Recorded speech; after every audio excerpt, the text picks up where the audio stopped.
17 years ago, around the time rewinders were born, people were worried about a bug in the computer system that would cause many problems and possibly for all computers to shut down. This became known as the Y2K Theory.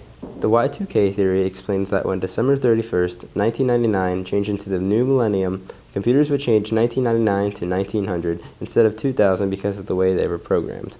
This problem would lead to more technology problems, causing them all to shut down. However, the theory was false and nothing bad happened at all. Since then, it hasn't been brought up a lot and only some teens know of this theory. No, I have not heard of the Y2K. Yes, I have heard of Y2K. No, I have not heard of it. Yes, I have heard of the Y2K theory.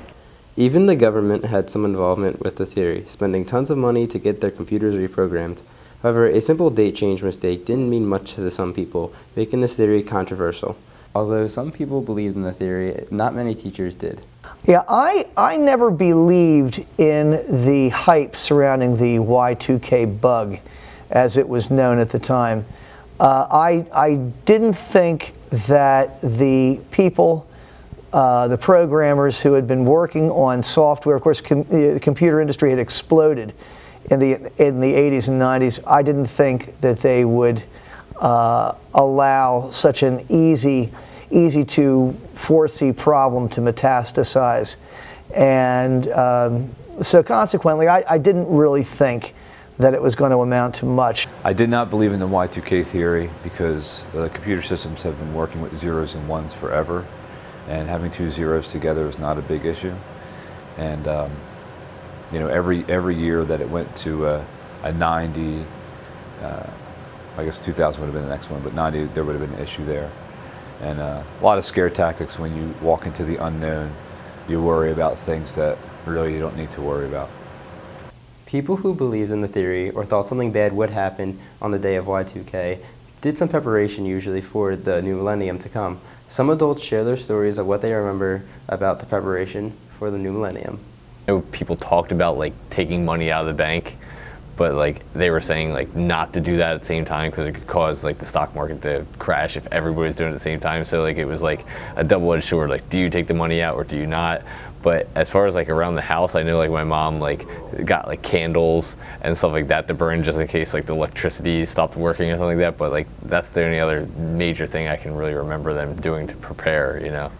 Yeah, I knew a few people, a couple family members and also friends that planned to, you know, purchase a lot of food and water just in case certain systems went down, generators for electricity and stuff like that.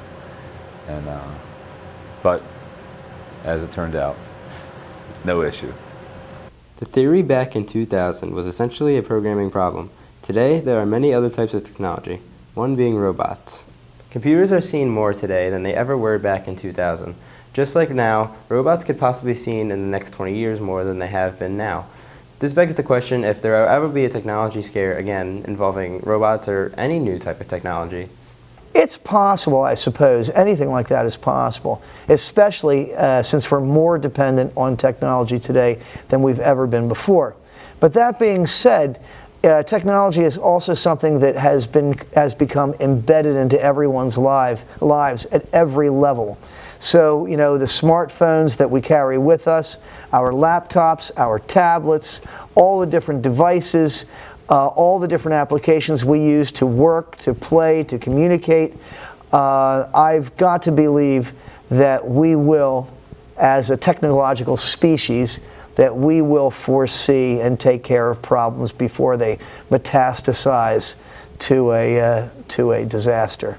I definitely can see some sort of something with technology taking over human capabilities in the future, and it's scary to think about, but at the same time, like with the amount of evolution that's taking place in technology on a daily basis and from day to day, it's not too far-fetched to think that like someday robots will be driving cars or some sort of breakdown could happen with that, or that there's an artificial intelligence that will be able to predict what's going to happen with your health or really anything. So I could see a technology breakthrough or breakdown in the future.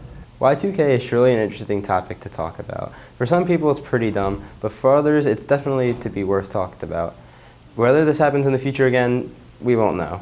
For Monthly Rerun, Season 21, I'm Miguel Morgan.